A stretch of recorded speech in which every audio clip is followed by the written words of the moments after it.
Well, good afternoon, everyone, and thank you so much for being here. It has been a long several months while we are in this global health crisis, which has now also exacerbated many of the other health crises and financial crises that we were having before we started, but have only gotten worse. And so that's why it is so important now more than ever that we make investments into the things that not only help us survive, but to thrive and improve our quality of life and, frankly, capture our spirit and our hope and the opportunity for optimism. I want to just publicly thank all of you for all of the work that you do. You know, here in Howard County, we have more than 1,300 nonprofits.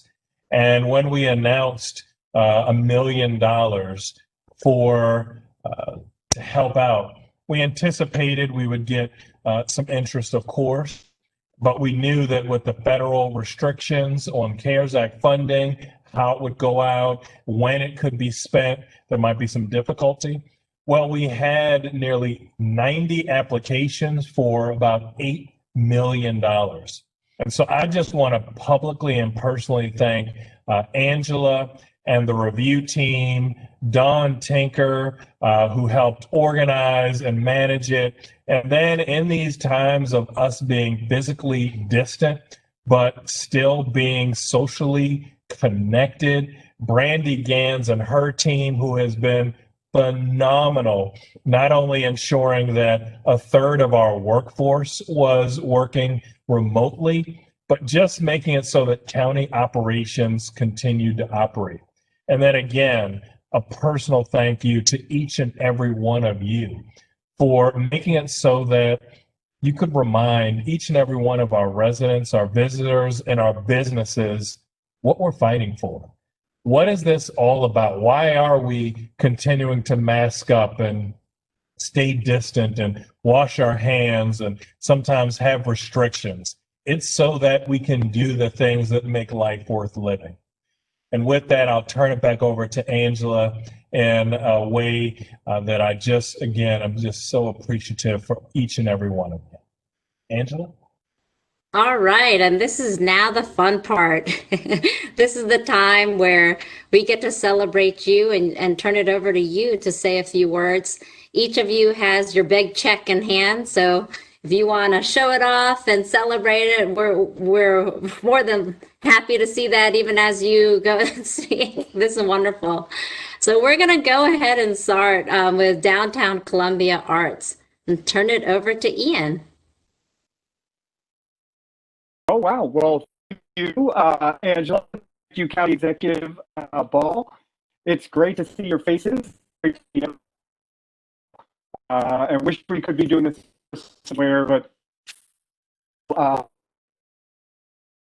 those of us in the are feverishly planning and replanning the day we can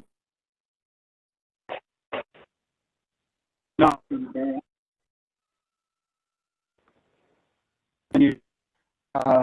This year has been incredibly stressful. It's like slow train wreck, for lack of a better word, and at least from the perspective of for programming in Columbia. And despite all of the anxiety and the uncertainty that we've gone through, whether it's me or the Downtown Columbia Arts and Culture Commission community, who never once felt like was anything other than supportive and here for us. And that, for me, just on an emotional level, but also on a professional one, has been, a beacon of light off in the distance of this storm. Has kept me going, and it has kept me wanting. So I cannot wait the day, like I said, and come back that we can enjoy live performance, enjoy community events together. And that's what this funding is helping us do. It is helping us to envision programming in the age of COVID, because we all know it's going to be with us for a little while longer. But we have opportunities, I think, to reimagine community events and programs, and to do it hopefully soon. And that's what this funding is helping us do. It's helping us reimagine possibilities in a world that has forced us to reimagine it. But again, more than anything, our sincerest thanks and appreciation to the county executive and your whole team for just being such great champions of your community, of the art and of the council, for helping to keep Howard County safe and helping to weather this incredibly challenging storm. So thank you. Yay. Thank you so much, Ian. Beautifully said. Love the word reimagine. And now we are going to turn it over to Howard County Arts Council. Colleen? Great. Thank you. I'd like to take this opportunity to also thank County Executive Ball and his team for their leadership during this pandemic. We are extremely grateful for the Rise to the Challenge grant from the county. It provides us with the means to develop virtual programming and to upgrade safety measures here at the Howard County Center for the Arts so that we can continue to assist and foster artists and small arts groups and continue to keep our community connected and engaged to the arts. Like other business sectors, the pandemic is having a staggering effect on community arts, which is historically one of the hardest hit sectors and the last to recover. While we are concerned about the long-term effect of this crisis on the arts, they do have a critical role to play right now. We believe the arts have the power to unite, heal, and soothe. During this crisis, people all over the world are increasingly turning to the arts to connect with one another and to add perspective to their lives. They are truly one of the good things in life, and today, painters, dancers, musicians, actors, poets are helping mitigate the sense of hopelessness and anxiety caused by stress and prolonged isolation. They are providing a space for solace and joy that helps safeguard our well-being. So thank you for supporting us and recognizing that the arts are part of the solution, and we look forward to seeing you all at live arts events very, very soon. Thank you so much. Thank you, Colleen.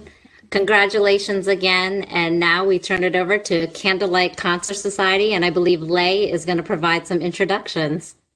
Well, hi, everyone. This is Brian Young. I'm the president of Candlelight, and Lay has our big check.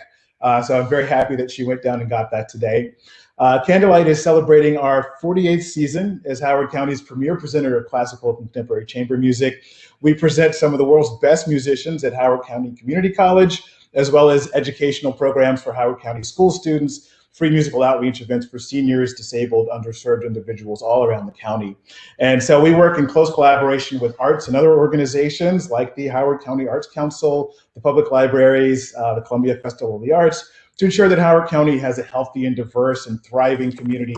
We like to say that Candlelight Concerts brings the world's best music home to Howard County. So we are thrilled to be a recipient of the Rise to the Challenge grant. We're honored to join with such wonderful fellow recipients, most of whom we are happy to know and work with. And the funding is going to support our digital streaming platform, including some investments in technology, training, content, that sort of thing, that are going to allow us to offer free musical concerts as online streaming events on our website. A great example of that is Candlelight's celebration of Beethoven's 250th birthday. So thanks to funding from the county, we're presenting several events this week. I'm seeing a really cool video of someone else's check today. And so we thank Executive Ball and the county for your forward-looking leadership, and we really appreciate it. Looking forward to seeing you all at Candlelight Concerts. Thank you, Brian. That was beautiful. And as you pointed out, we see some movement here with the Community Ecology Institute. Hi, Kiara. So, if you want to take yourself off mute and say a few words, you are coming from the greenhouse, so go ahead. Good afternoon. Thank you for having us with you today. We are so honored and grateful to be a recipient of the Rise to the Challenge grant. We are here at the greenhouse at Freetown Farm, so we had a little bit of tech issues or hotspots, but we just wanted to let everybody know a tiny bit about the Community Ecology Institute. Our mission is to cultivate communities where people and nature thrive together. And our work is uniquely focused on tangible community level change at the intersections of education, environment, health, and equity. And so the support of the county with the Rise to the Challenge grant is going to allow us to invest in critical infrastructure at the farm. We were able to purchase last year Protect from Housing Development and turn into an innovative experiential education center for the community. So that infrastructure will help us to grow more food for the community, offer more outdoor experiential education opportunities, which is increasingly important in light of COVID, and to invest in having a physical home for the organization. There is a lovely barn structure here on the farm that needs to be completed, so we do have office space and indoor space in which to welcome community members to our programs and to our property. So we are getting going with that work this month, and it's incredibly helpful to be able to continue to root here at the farm and be able to branch out also and serve more members of the community, especially in light of all the disparities and challenges that COVID has illuminated. So thank you for the opportunity to deepen our work. We really appreciate your support. Yay, I hope you can see all the applause. Awesome. Okay, excellent. Now we'll go to Columbia Orchestra with Catherine Keith. Hello, I'm Catherine Keith, the Executive Director for the orchestra. It's great to see you all, and thank you so much to our County Executive, Calvin Ball, and team, our county government, for your support. We greatly appreciate it. We are a community orchestra that does family, holiday, classical, jazz, chamber programming here in Howard County. And with this support, we've been able to put on 2 virtual programs, a recording of Appalachian Spring and an upcoming recording of a holiday concert using small ensembles from the orchestra. And that will be on YouTube premiere on December 19th at 7:30, and we'd love for you to join us. Thank you so much for your support. Perfect for the holidays. Thank you, Catherine. And now we have Howard County Conservancy with Meg Boyd. Good afternoon, everyone. Great to see you all. I want to thank the county executive for this grant. This is going to help the Conservancy make some essential touchless safety improvements to our nature center, such as touch-free faucets, soap dispensers, and lighting in our restrooms.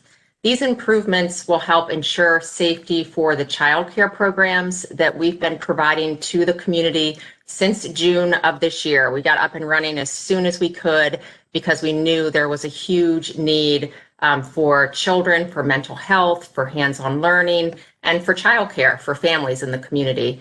And we've actually had more than 850 student days since June in our camp and our schools out programs.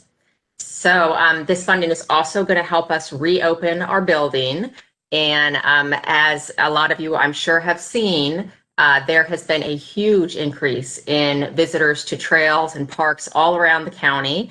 The Conservancy included. We're estimating a 70% increase in trail users this year. So it's a little bit of a disorienting situation because we've always wanted all those people to come.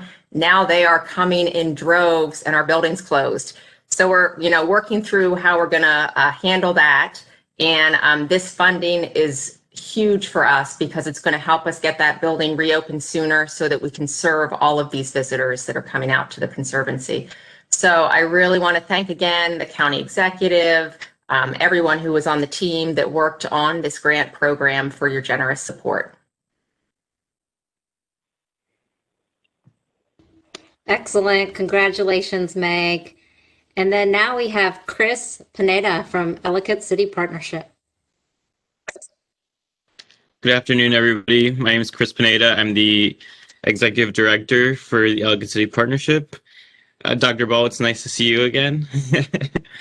On behalf of the Ellicott City Partnership, we are so grateful for the funding provided by Dr. Ball and your team at Howard County Government. This funding is helping us to continue the work here that we're doing in Old Ellicott City. Through this pandemic, just as many nonprofits, we've had to pivot to protect our operations, the businesses, and the economy of Old Ellicott City. And so through this grant, we've not only been able to operate, but we've also provided assistance to our small businesses during this crucial time through grants. We facilitated safe events, brought back the shopping programs and holiday bucks, and we're currently creating a safe to shop here in Old Ellicott City video, while also providing technical assistance to our community. The Road to Recovery has already started for us, and the partnership is here to support our small businesses of Old Ellicott City. So just again, thank you to your whole team. We are so grateful for this funding.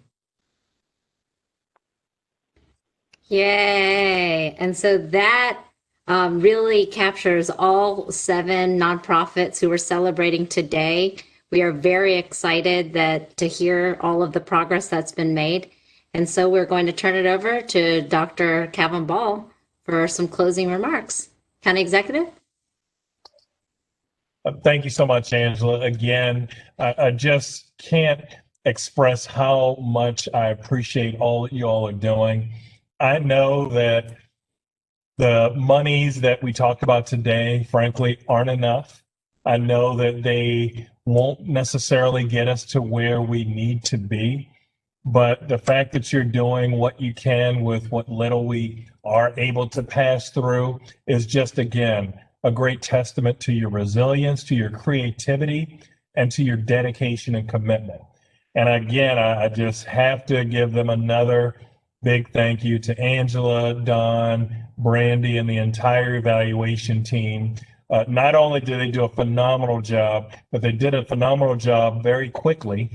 Because when I got the money, I said, I want the money out ASAP. And they said, well, it's going to take X amount of time. And I said, well, let's try to do that in a third of the time. And they kind of gave me the, sure, we'll do that. But they worked incredibly hard, early mornings, late nights, sometimes back to back to back, to get this money out because they know how important the work that you all are doing for our community is. And so thank you all. Congratulations. Keep doing good work. And if I don't see you before, have a very Merry Christmas, Happy Hanukkah, Happy Kwanzaa, Happy Holidays. And just know the work that you're doing is what the holiday spirit is all about. So thank you again. Thank you all again for joining us and taking some time out of your day. We truly appreciate you. And we are here to partner with you and continuously. Happy holidays to all. And this concludes our event for today. Thank you. Thank you so much. Happy holidays. Thank you so much.